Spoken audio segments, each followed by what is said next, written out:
Bom dia, meus amigos. Quanta saudade de vocês hoje, quanta saudade do meu Brasil, quanta saudade dos meus amigos. Você que me compreende aqui também em Montreal, ao redor do mundo.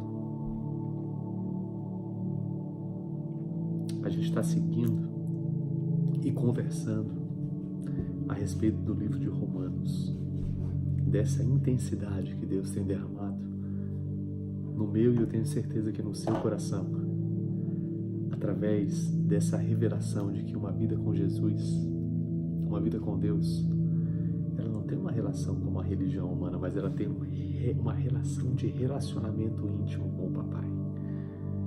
E é isso que Ele quer pra gente, uma vida de relacionamento íntimo entre o seu coração, entre o meu coração e o coração do Papai. E a gente vai seguir trilhando nesse caminho de intimidade no livro de Romanos. Hoje a gente vai começar o capítulo 7. E olha que profundidade esse capítulo ele traz pra gente numa conexão lógica de tudo que a gente já tem falado. Se você quer entender melhor tudo que a gente tem falado, você pode ir lá no YouTube, através dos links no próprio Facebook, no Instagram, mas o YouTube é mais fácil, você digita o meu nome, Stavros Messinas, e você consegue verificar todo o histórico que a gente tem dito, para entender e acompanhar de maneira mais hábil aquilo que o Papai tem falado aos nossos corações. E vamos diretamente agora? Vamos lá para o que Deus está falando com a gente? O que é viver em liberdade? Sabia que há uma morte que traz vida?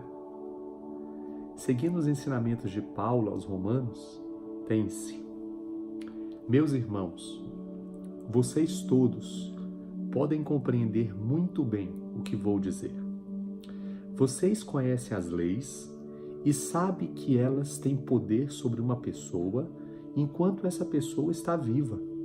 Por exemplo, a mulher casada está ligada pela lei ao marido enquanto ele estiver vivo, mas se ele morrer, ela estará livre da lei que a liga ao marido.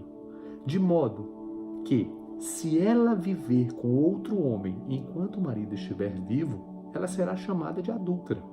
Mas se o marido morrer, ela estará legalmente livre e não cometerá adultério se casar com outro homem. Ele só usou aqui um exemplo para explicar como a lei rege o seio social. Aí vamos continuar. O mesmo acontece com vocês, meus irmãos. Do ponto de vista da lei, vocês também já morreram, pois são parte do corpo de Cristo. E agora pertencem a Ele, que foi ressuscitado, para que nós possamos viver uma vida útil no serviço de Deus. Pois quando vivíamos de acordo com a nossa natureza humana, os maus desejos despertados pela lei agiam em todo o nosso ser e nos levavam para a morte. Porém, agora estamos livres da lei, porque já morremos para aquilo que nos mantinha prisioneiros. Por isso, somos livres para servir a Deus, não da maneira antiga, obedecendo à lei escrita, mas da maneira nova, obedecendo ao Espírito de Deus. Romanos 7, de 1 a 6. A lei rege a vida do homem em sociedade com a finalidade de manter a chamada ordem social. Pode-se chegar a uma conclusão lógica. A lei rege os atos decorrentes de um egoísmo exacerbado, que nada mais é que o pecado em sua essência natural. Como advogado, eu falo algo para você. Para que serve de fato a lei? A lei serve para equilibrar os atos que são distoantes de uma sociedade onde um homem quer sobrepor outro. Então a lei ela serve justamente para fazer com que o egoísmo de um homem que se torne um pouco mais exacerbado se equilibre no seio social. Então é justamente isso que eu acabei de explicar para vocês. Contudo, agora a gente vai entrar no texto. eu já morri para mim mesmo em relação ao egoísmo exacerbado.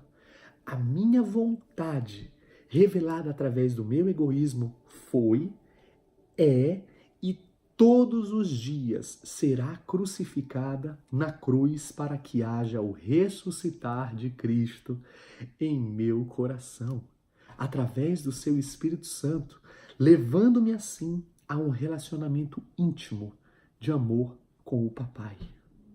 É o que Jesus ensina, que todos os dias a gente precisa levar a nossa cruz. E volto e reitero, já expliquei isso há alguns vídeos atrás. Levar a sua cruz nada mais é do que você colocar o seu egoísmo, colocar a sua carne, colocar o seu pecado, porque a nossa natureza é assim, a minha natureza é assim. E você crava isso na cruz de Cristo e deixa o mover do Espírito conduzir a sua vida. Deixa o mover de Cristo conduzir o seu coração. Essa é a verdadeira liberdade. Ser livre de mim mesmo, do meu egoísmo que me prendia como um escravo do pecado. Uau! Agora o que me conduz não é mais a lei escrita, mas sim uma vida de obediência relacional com o Espírito Santo. O meu grande companheiro. Intimidade com Deus. Foco total. Então o que o texto está explicando para a gente é que nós temos a total capacidade de viver em liberdade. E que a liberdade real, ela só precisa se houver uma morte real. E essa morte real é a morte do meu ego, é a morte da minha vontade, é a morte do meu egoísmo. E a partir daí, eu começo a viver uma vida de intensidade relacional com a presença de Deus. Intensidade constante com a glória do Papai. E Ele me abraça, e Ele me toca, e Ele, de fato, derrama do seu Espírito sobre o meu coração de uma forma pura, de uma forma intensa, de uma forma constante, me levando e me cativando, e ao mesmo tempo, em contrapartida, eu o cativando, eu o tocando, num relacionamento de amor íntimo entre eu como um filho e Ele como um Pai amado que sempre me ama e que está sempre disposto a me levar aos seus braços. Contudo, reitero, essa liberdade, ela só é possível quando há uma morte do nosso egoísmo exacerbado, que nada mais é do que o pecado em sua natureza original. Meus amigos, a Bíblia é linda, a Bíblia é fantástica. Entender a Bíblia é algo que traz uma revelação profunda, que nada mais é do que esse relacionamento de intimidade com o nosso Papai. Com esse relacionamento profundo, simples, contudo profundo e constante com a presença de Deus. E é isso que Ele tem para a vida do homem. É isso que Ele tem. E não alguns dogmas e algumas imposições humanas que são ensinadas. Não. O que Jesus quer com você, o que Deus quer com você, o que o Espírito Santo quer com você, é estar se relacionando com o seu coração para que eu e você possamos entender e viver a vontade de Deus, que é boa, perfeita e agradável da perspectiva dele para as nossas vidas, e nós possamos viver uma vida de intimidade com Ele como nosso foco total. Tenha um excelente domingo, que você possa fluir na presença de Deus, que nós possamos fluir na presença de Deus e que as nossas atitudes tragam a realidade do céu para a terra e que nós possamos viver milagres dia após dia, o sobrenatural de Deus de forma natural. No nome de Jesus. Tenha um domingo abençoado e a gente se vê amanhã. Um beijão no coração de vocês. Até mais.